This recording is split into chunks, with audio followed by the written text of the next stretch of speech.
The world of Ethelgard was a tapestry of impossible colors. Twin moons hung in a lavender sky, and the air hummed with the magic of 1,000 ancient spells. In the heart of the sunken crypt, two figures moved in perfect synchrony.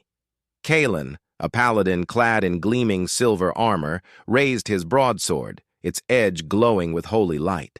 Behind him, Rook, a rogue shrouded in shadows, moved with a liquid grace, his twin daggers finding the chinks in the monstrous bone golem's armor. Now, Rook. Kalen's voice, filtered through his helmet, was a deep, confident boom that echoed in the chamber. A shadow detached from the wall. "Flanking!" A lighter, quicker voice replied through the headset. With a series of precise strikes, Rook hamstrung the creature. It roared, stumbling forward just as Kalen brought his sword down in a final, brilliant arc. The golem exploded into a shower of pixelated dust and rare loot. "Yes!" Finn exclaimed, his voice shifting from the deep, heroic tone of Kalen to his own natural, warmer cadence. He pushed his glasses up his nose and grinned at his computer screen in his small, book-cluttered apartment in Seattle. "Did you see that combo? Perfect timing." On the other end, in a tidy dorm room at a university in Colorado, Ryder let out a breathless laugh, his fingers pausing on his mechanical keyboard. "I thought it had you for a second there. You tanked like a champ, big guy." This was their ritual. Every night after homework and obligations were done, Finn and Ryder logged into Realm of Legends. For 3 years, they'd been Kalen and Rook, an unstoppable duo. They'd battled dragons, solved in-game mysteries, and spent countless hours just talking in private voice channels. Their avatars sitting by virtual campfires, they knew everything about each other's digital lives.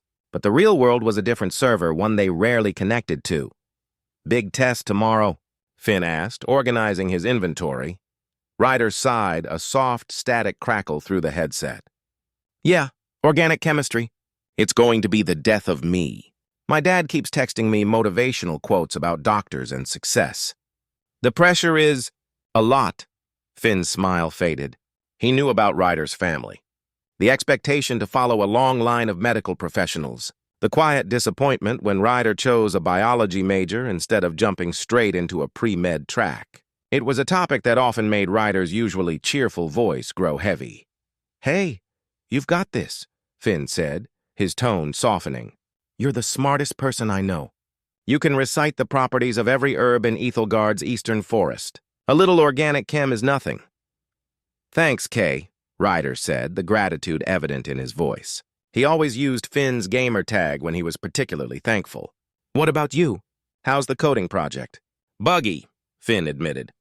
"I've been staring at the same lines of code for so long I think I'm going cross-eyed. This world is my only escape." It was true. Finn was a freelance software developer, a job that offered flexibility but also isolation. His world was quiet, structured, and often lonely.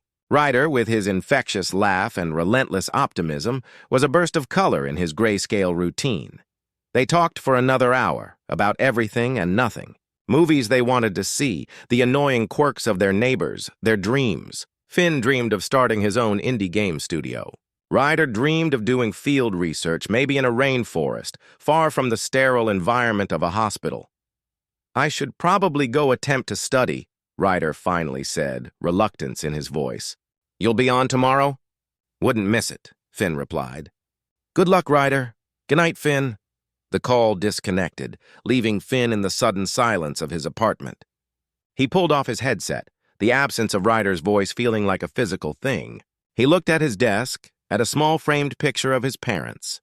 They were kind, supportive people, but they lived across the country, and their conversations often included gentle probes about whether he was getting out there and meeting people. He was. He was meeting Ryder. But how do you explain that your best friend, the person who knows you best in the world, is someone you've never actually seen? A week later, the Realm of Legends annual convention, LegendCon, was the main topic of conversation. It was being held in San Francisco this year. "We should go," Ryder said, his excitement palpable through the headset. "Can you imagine? We could finally meet." Finn's stomach did a nervous flip. Meet? In real life? The idea was equal parts thrilling and terrifying. "I don't know, Rook," Finn said. slipping into the game persona as a shield. It's a long way. And cons are crowded. Come on, it'll be amazing, Ryder pleaded. We could cosplay. You'd make a perfect Kalen. You already have the voice for it. That was the problem. Finn had a voice for Kalen. He wasn't sure he had a face for him. Kalen was brave, strong, and charismatic. Finn felt ordinary. He worried that the reality of him, a slightly awkward, glasses-wearing programmer, would shatter the image Ryder had built over 3 years. Let me think about it, Finn said. A non-committal answer he knew Ryder would see right through. Okay, Ryder said, his tone dipping slightly. Just think about it. It would be really cool to finally see you. Later that night, Finn stared at the LegendCon website. The banner showed crowds of happy people, friends, and couples celebrating their shared passion. He imagined walking through those crowds with Ryder, laughing about inside jokes that no one else would understand. He took a deep breath and clicked Purchase Ticket. A glitch in his carefully constructed system had just appeared. His secret identity was about to be tested. Chapter 2. The Convention of Anxieties, 1,500 words.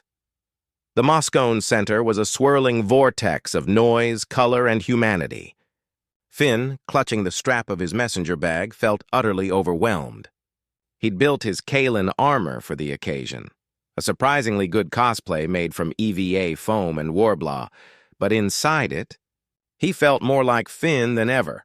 He'd told Ryder he was coming, but had been deliberately vague about his arrival time, claiming a flimsy excuse about a possible flight delay.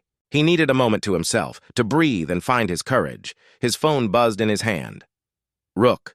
Made it to the con. Where are you?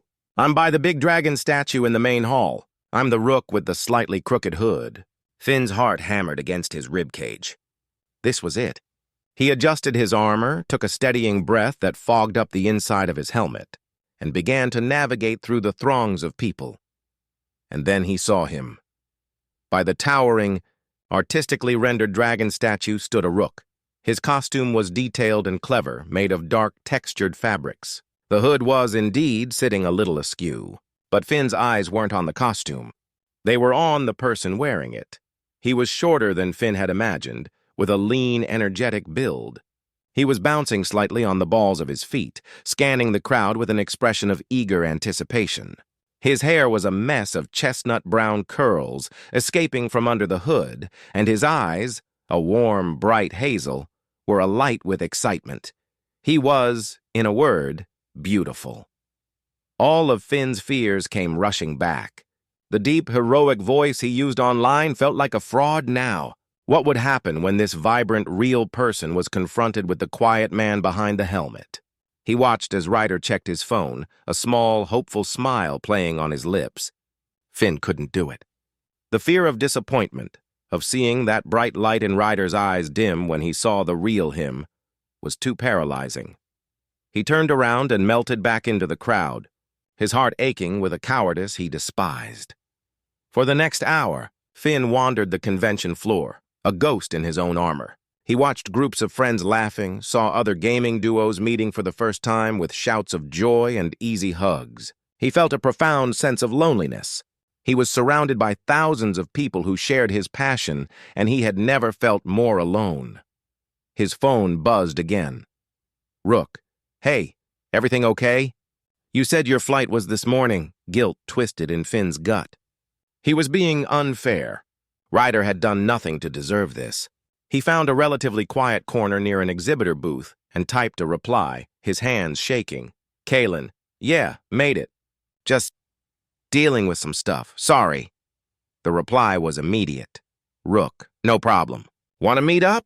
I'm getting a coffee. You can't miss me. Crooked hood, remember? The self-deprecating humor, so quintessentially Ryder, broke through Finn's anxiety. He couldn't hide forever. He had to at least try. Kalen. Okay, I'm in armor. Look for a Kalen who looks like he's about to pass out from nerves. He hit send before he could chicken out. 5 minutes later, he saw Ryder weaving through the crowd, 2 coffees in hand. He stopped in front of Finn, his hazel eyes looking up at the helmet's visor. Kalen? he asked, his real voice exactly the same as his online one, warm. Friendly and slightly melodic, Finn nodded, not trusting his own voice to sound like Kalen's right now. I got you a coffee, Ryder said, holding one out. I didn't know how you took it, so it's black. I figured a paladin likes things pure and unadulterated. It was such a dorky, perfect thing to say. Finn's nervousness eased a fraction. He reached up and slowly lifted the helmet off his head. The moment of truth. His hair was plastered to his forehead with sweat, and his glasses were slightly fogged. He felt incredibly exposed. Ryder's eyes widened. He didn't look disappointed. He looked surprised, and then his expression softened into a beaming, genuine smile that reached his eyes. Finn? He said, and it sounded like a revelation. Hey, Ryder, Finn said, his voice back to its natural, quieter T. A cool thing, Ryder insisted. Come on, let's go explore. There's a panel on legendary loot drops in 20 minutes, and I need your expert opinion on which new dagger replica I should buy. Just like that, the digital barrier was gone. They fell into their familiar rhythm as easily as they did in Ethelgard. They attended panels, geeked out over exclusive merchandise, and debated the stats of various fictional weapons. The initial awkwardness melted away within the first hour, replaced by the comfortable camaraderie they'd built over 3 years. The only difference was now Finn could see the way Ryder's nose scrunched up when he laughed, and Ryder could see the shy, genuine smile that spread across Finn's face when he got excited about a well-designed piece of game art. They were no longer just voices in the dark. They were real. Chapter 3. The Truth in the Tavern, on 500 words. The convention day bled into a warm San Francisco evening. The crowds began to thin, leaving behind a sea of discarded flyers and the lingering energy of shared passion. Finn and Ryder, both exhausted but buzzing, found a quiet Irish pub a few blocks away from the convention center. It was a world away from the neon and fantasy of the con, all dark wood and soft golden light. They slid into a booth, both having changed out of their costumes into comfortable jeans and t-shirts. Finn felt a new kind of vulnerability without his Kalen armor. He was just Finn now, having dinner with Ryder, who was somehow even more captivating in the soft glow of the pub lights. I still can't believe you're here, Ryder said, sipping his Coke. In the actual, physical here, this is so much better than a voice channel. It is, Finn agreed, a soft smile on his face. Your hood was even more crooked in person. Ryder laughed, a free, unself-conscious sound that made Finn's chest feel tight. I told you! I could never get it right. My mom tried to help me before I left, but we gave up. His smile faded slightly. She was just happy I was going to a social event. My dad asked if there would be any medical professionals there.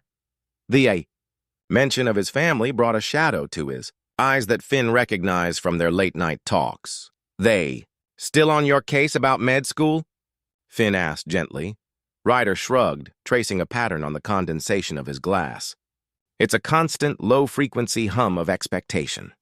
Your grandfather was a surgeon, your uncle is a cardiologist. They see biology as just a stepping stone. They don't get that I want to study life, not just diagnose what's wrong with it. He looked up at Finn. It's like I'm living a secret life. The good son at home and the real me. Well, the real me was online with you. Finn understood that feeling completely. I get it, he said. The secret identity. Exactly, Ryder said, his eyes lighting up with the connection. You're the only one who knows about all this. He gestured vaguely, encompassing his dreams and his struggles. It's why I was so desperate to come here, to make it real. He was so open, so honest. It made Finn's own secret, the origin of the Kalen voice, feel like a lie of omission. Ryder, Finn began, his voice hesitant. About my voice? Ryder tilted his head, curious. What about it? It's great. It's super commanding. I always felt safe in a dungeon run when you'd yell, pull. Finn took a deep breath. It's not really my voice. I mean, it is, but I pitch it down. Online. There. He'd said it. He waited for the confusion, the disappointment. Ryder just blinked. You, what? Why? I don't know, Finn admitted, looking down at the table. When I started playing, I guess I wanted to feel stronger, more confident, more like a paladin. My normal voice felt too soft to me, so I created Kalen. The voice, the confidence, it was all part of the character. I'm sorry. I know it's stupid. He risked a glance up. Ryder wasn't frowning. He was studying Finn with a look of deep thought. So, Ryder said slowly, a smile starting to play on his lips. You're telling me that the deep, heroic baritone I've known for 3 years is actually a secret identity? And this, he gestured to Finn across the table, your voice, the real one, is the secret? Put that way, it sounded ridiculous. I guess so. To his astonishment, Ryder started to laugh. It wasn't a mean laugh. It was a laugh of pure delight. Finn, that's the most iconic thing I've ever heard. You created a whole vocal persona to be a better tank? That's next-level role-playing. Finn felt a wave of relief so strong it left him dizzy. You're not mad? Mad? Why would I be mad? Ryder said, still grinning. I think it's amazing. And for the record, he added, his tone softening, I like your voice. The real one. It's kind. It's the voice that talked me down from a panic attack before my big physics final last year. That's the voice that matters. Finn's throat felt tight. He had spent years hiding behind a deeper pitch, thinking it was what made him valuable as a leader, as a friend. And here was Ryder, telling him the exact opposite. Thank you, Finn said, the words simple but filled with immense gratitude. Besides, Ryder said, his eyes twinkling, it makes our duo even cooler. The rogue is supposed to be the one with the secret identity, not the paladin. You stole my thing! They both laughed, the last vestige of Finn's anxiety dissolving away. They talked for hours, long after their food was gone. The conversation flowed from their shared past into their hoped-for futures. Finn talked about his game design ideas with a passion he usually kept hidden, and Ryder spoke about conservation biology with a fiery light in his eyes that his family never got to see. They were sharing their true, unarmored selves, and it was terrifying and exhilarating. Finn found himself getting lost in the cadence of Ryder's speech. In the way his hands moved when he talked about something he loved, he realized, with a jolt that was both thrilling and terrifying, that his feelings for Ryder were no longer just those of a best friend. The digital connection had been profound.